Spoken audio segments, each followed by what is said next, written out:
নলবাৰীয়ে এটা কেছ দিছিলে মোৰ ওপৰত আপোনাৰ 147 কেছ নম্বৰ 2024 তাৰ এফআইআৰ তেওঁ লিখিছিলে যে মই মোৰ মানুহ পঠিয়াই পেলাই তেওঁ ইলেকশ্যন ডিউটিত থাকোঁতে তেওঁক টকা ডিমাণ্ড দিয়া বুলি এটা অভিযোগ আনিছিলে।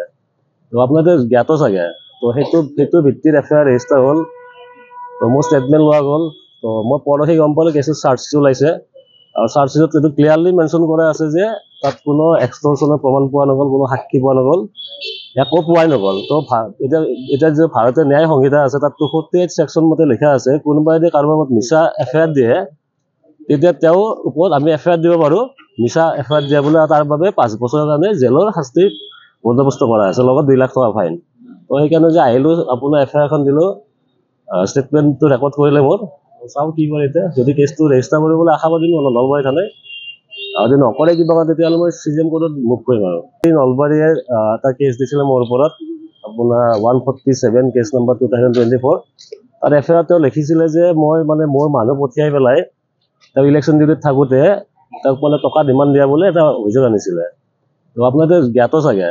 তো সেইটো ভিত্তিত এফআইআৰ ৰেজিষ্টাৰ হ'ল। তো মোৰ ষ্টেটমেণ্ট লোৱা গ'ল। তো মই পৰহি গম পালোঁ কেছৰ চাৰ্জশ্বিট ওলাইছে আৰু চাৰ্জশ্বিটত এইটো ক্লিয়াৰলি মেনশ্যন কৰা আছে যে তাত কোনো এক্সটৰ্চনৰ প্ৰমাণ পোৱা নগ'ল, কোনো সাক্ষী পোৱা নগ'ল, একো পোৱাই নগ'ল। তো এতিয়া যে ভাৰতীয় ন্যায় সংহিতা আছে তাত 48 ছেকশ্যন মতে লিখা আছে কোনোবাই যদি কাৰোবাৰ মিছা এফআইআৰ দিয়ে তেতিয়া তেওঁৰ ওপৰত আমি এফআইআৰ দিব পাৰোঁ। মিছা এফআইআৰ দিয়া বুলি তাৰ বাবে 5 বছৰৰ কাৰণে জেলৰ শাস্তি বন্দোবস্ত কৰা আছে, লগত 2 লাখ টকা ফাইন। তো সেইকাৰণে যে আহিলোঁ আপোনাৰ এফআইআৰখন দিলোঁ, ষ্টেটমেণ্টটো ৰেকৰ্ড কৰিলে মোৰ।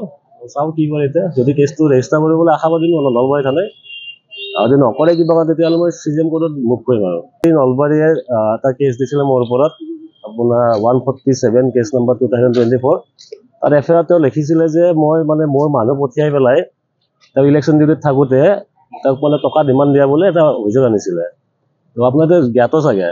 তো সেইটো ভিত্তিত এফআইআৰ ৰেজিষ্টাৰ হ'ল। তো মোৰ ষ্টেটমেণ্ট লোৱা গ'ল।